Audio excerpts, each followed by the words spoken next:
Ever feel like there just aren't enough hours in the day? Between work and family and trying to, just stay afloat, working out sometimes takes a back seat. Oh, absolutely. It's like everyone's trying to squeeze 36 hours into a 24-hour day. Exactly. But what if I told you that you could get amazing results with just 5 minutes? 5 minutes? Really? Yeah, I know it sounds crazy, but the secret weapon is the plank. The plank, you mean like holding that push-up position? Exactly. I used to dread planks back in gym class. Oh, tell me about it.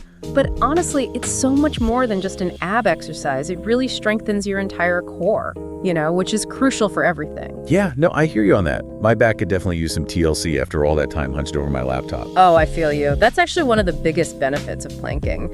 It helps improve your posture so you don't have that, constant ache. Okay, so before we get into all the amazing benefits, Yeah. Can you quickly explain what a plank is exactly?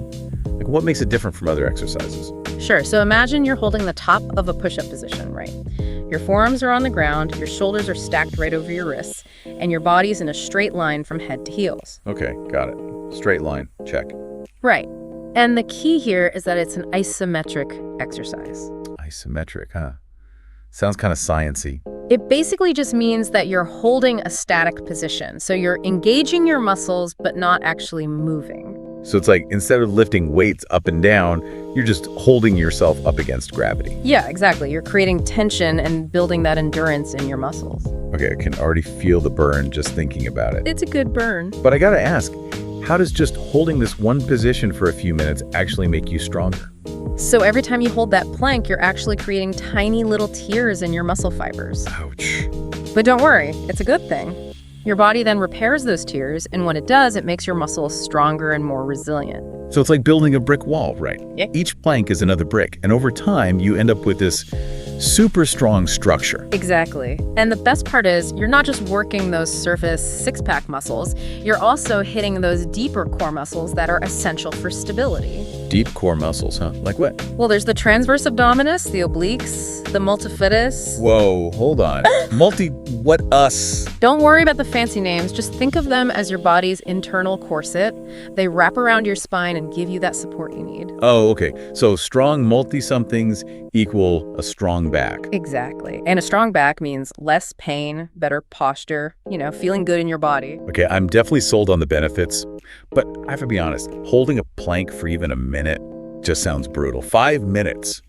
Is that even humanly possible? It is. And trust me, it's so worth it. It's like the most efficient workout you can do. Just 5 minutes. And you've worked your entire core. No more excuses about not having enough time. Exactly. You can literally plank anywhere, anytime. Okay, now I'm really intrigued. But I have to admit, I'm also a little intimidated. I mean, what if I'm doing it wrong? That's a great question. Form is definitely super important when it comes to planking. Yeah, I can just imagine myself doing some weird wobbly version and hurting my back or something. Right. The biggest mistake people make is letting their hips sag or pike up too high. That puts a lot of strain on your lower back, which we definitely don't want. And then the other common one is holding your breath. Okay, so hips level, breathe. Got it. Perfect. Just imagine a straight line running from the top of your head all the way to your heels. Engage your core, squeeze your glutes, and just keep those shoulders relaxed away from your ears. Straight line, engaged core, breathe. I'm starting to feel a little more confident now. But realistically, how do I fit 5 minutes of planking into my day? Well, that's the beauty of it. You can break it down into smaller chunks, like 5 sets of 1 minute each, with short rests in between. Oh, okay, that makes sense. So it doesn't have to be 5 minutes straight. Not at all. You can get creative with it, too. Like, you can plank during commercial breaks while you're watching TV, or while you're waiting for your coffee to brew. Wow, I never thought of it that way. I could literally plank anywhere. See, it's totally doable. It's funny. I used to think planking was just, like, a trendy exercise, but then I started doing it regularly, and the results really surprised me. Yeah, I get that. It does seem kind of simple at first glance. Right. But once I really committed to it, I was like, wow, this is powerful. So what kind of results did you see? I mean, besides, the obvious core strength. Well, that was definitely a big one. But honestly, the mental benefits were just as amazing. Mental benefits? Really? I've always thought of it as more of a physical thing. It is, for sure. But holding a plank, it's like a mental challenge, too. You have to focus, you have to control your breathing, you have to push through that discomfort. So it's like a workout for your mind and body at the same time. Exactly.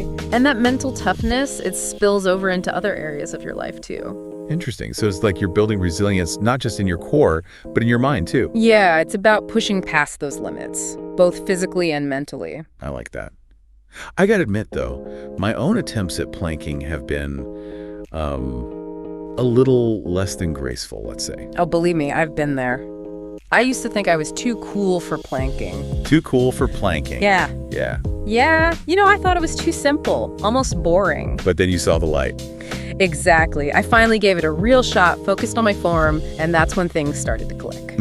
So it's not about being naturally good at it. It's about sticking with it and really homing that technique. Absolutely. Consistency is key. We've been talking a lot about how planking strengthens those deep core muscles that support the spine. Right. And I'm wondering, do you think it's especially beneficial for people who, spend a lot of time sitting, like me, for example? Oh, 100%. Sitting for hours on end, it weakens those core muscles, which leads to all sorts of problems like back pain and bad posture. Yeah, I definitely feel that. Yeah. Planking is like the antidote to all that sitting. It strengthens those muscles and helps you retrain your body to hold itself properly. Okay, a stronger back, better posture, a more resilient mind. I'm loving this. And it's not just about those things either. A strong core is also super important for balance, coordination, agility. Really? It impacts all of that? It does. It's the foundation for pretty much everything we do, from walking and running to just like moving through our day. Wow, that's amazing. So it's like planking sets us up for success in all areas of movement, not just at the gym. Exactly. Speaking of the gym, I'm curious, how does planking fit into a broader fitness routine? Is it something you recommend doing on its own, or can it be combined with other workouts? It's totally versatile. You can do it on its own, or you can add it to other workouts. So like if I'm into yoga or Pilates, planking would be a good complement. Oh, absolutely. So many yoga and Pilates poses rely on core strength, and planking will definitely help you with that. I can see that. And even if you're not into structured workouts, a strong core just makes everyday life easier, like lifting groceries, playing with your kids, all that stuff becomes less strenuous. That makes sense. Okay, so we've talked about all the amazing benefits, but I also want to touch on safety. Right, of course. Is planking safe for everyone? Or are there certain people who should avoid it? Well, planking is generally safe, but there are a few things to keep in mind. Like what? Well, if you have any injuries, especially in your back, wrists, or shoulders, it's best to check with your doctor or physical therapist before you start planking. Good point.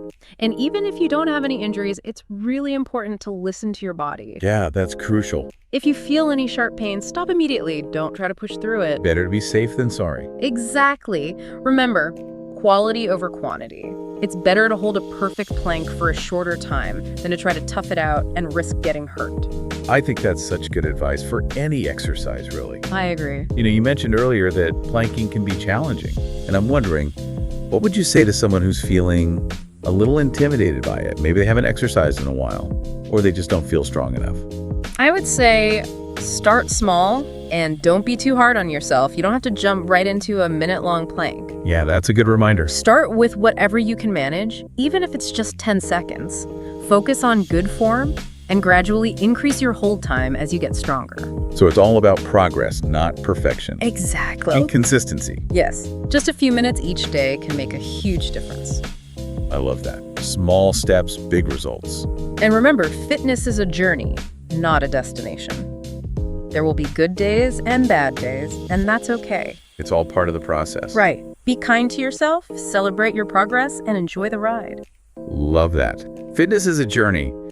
This deep dive into planking has really opened my eyes. I'm glad to hear that. I'm definitely feeling inspired to step up my plank game. Awesome. And remember, it's not about being perfect. It's about showing up consistently and enjoying the process. Well said. So, okay, let's say I'm planking like a champ, feeling good, holding it for like minutes at a time. Is there a point where it becomes too easy, where I need to like level up? Oh, absolutely. When the basic plank starts to feel, not as challenging, it's time to explore some variations. Ooh, variations. I'm intrigued. What kind of variations are we talking about? Well, a good place to start is switching between the forearm plank, which is kind of like our foundation, and the high plank. High plank. What's that? It's basically the same position, but instead of being on your forearms, you're pushing up from your palms, like you're at the top of a push-up. Oh, okay, got it. So it's like a plank plus an extra shoulder workout. Exactly. You'll really feel it in your arms and shoulders. I like it. More bang for my buck. Right. And then there's the side plank, which is amazing for targeting those obliques. Obliques, those are the like side abs, right? Yes. They're often neglected, but they're so important for a strong core and good posture. Okay, so side planks, obliques, gotta remember that. Yeah. Anything else? Oh yeah, there are tons of variations. Once you've mastered the basics, you can try things like shoulder taps, where you tap each hand to the opposite shoulder while you're holding the plank. Oh, that sounds intense. It is. It really challenges your balance and stability. I can imagine. I'd probably be wobbling all over the place. It takes practice. And if you really want to push yourself, you can try elevated planks where your feet are up on a bench or a step. Elevated planks, shoulder taps. Wow. I have to try these. But what happens if I hit a plateau, where I'm not seeing any more progress? Plateaus are totally normal. Everyone hits them at some point. The key is to mix things up. Mix things up? How? Well, instead of doing the same plank every day, try alternating between the different variations we talked about. So variety is key. Exactly. And don't forget about those form cues we talked about earlier. Sometimes when we hit a plateau, it's because our form has slipped a little. Right, that makes sense. Just make sure you're keeping that straight line from head to heels, engaging your core, breathing deeply. Okay, got it. Quality over quantity. Absolutely.